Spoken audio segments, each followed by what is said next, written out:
Tinawag siyang King of Steaks. Pero ngayon, ang mga restaurant niya halos wala ng mga tao. Dati, nakakapagbinta siya ng steak na umaabot sa $2,000 bawat isa. Ngayon, may mga tao na hindi na magdang magbayad $5. Just last year, ang negosyo niya sa US ay nag-post ng malaking losses. 5.4 million pounds or 420 million pesos ang naitala sa accounts niya dahil sa mga problema at pagsasaraan ng mga branches. Maliban dyan, mula sa 7 restaurants na meron siya sa US, 2 na lang ang natira. Marami ring nagsasabi na pareho sila ng tadhana ni Diwata. Kung si Diwata Malpares, si Salvi naman ay may stake.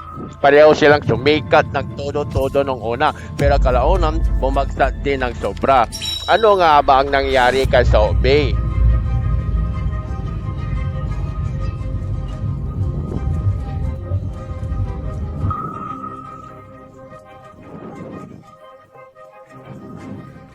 Noong una, si Nosri Gokci o mas kilala bilang Salt Bae ay isa sa pinakamayamang butcher at chef sa mundo.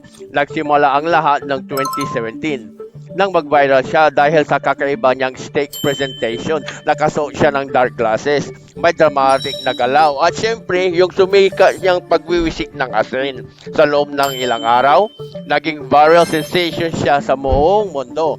Dumami ang nanood, kumala sa social media at overnight kilala siya sa buong mundo bilang Salt Bae. Tumamay rin ang mga restaurants niya. Actually, sa peak ng empire niya, nagkaroon siya ng 31 restaurants worldwide, kasama ang New York, London at Dubai. Dumagsa ang mga celebrities at mga sikat na personalidad gaya ng mga A-listers na si Leonardo DiCaprio at Drake. Pumipila pa sila para sa kanyang Good Leaf Tomahawk Steak na nagkakahalaga ng daang-daang pounds. Ang mga celebrities na ito ay handang gumasto ng libo-libo para lang makapag-picture kasama siya. Pero makilipas lang ang isang taon, nagbago ang lahat. Yung mga dating staff niya nagsilabasan at ibinunyag ang totoong pagkatao ni Salt Bae. Ayon sa mga dating staff, kinukuha niya daw yung Salt Bae ang mga tips ng kanyang mga empleyado.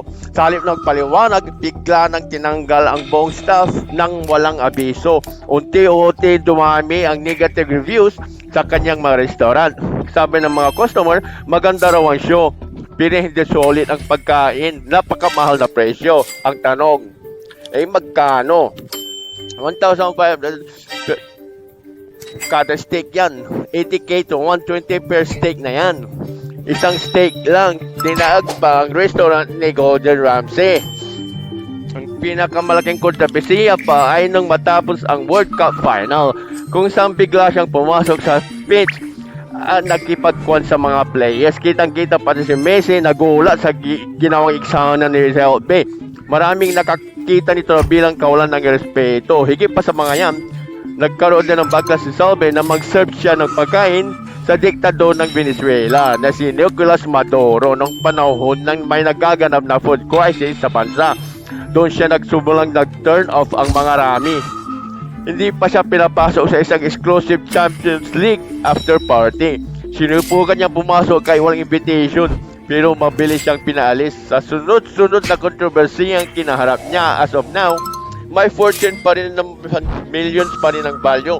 Pero paglipas ng mga buwan, mabilis na bumaba ang appeal ng brand niya. Nawala ng tuluyan ang hype, na parang nawala na rin lasa ng steak empire na dati ay isang social media sensation. Ikaw, ano sa tingin mo? Deserve ba niya ng ganitong trato?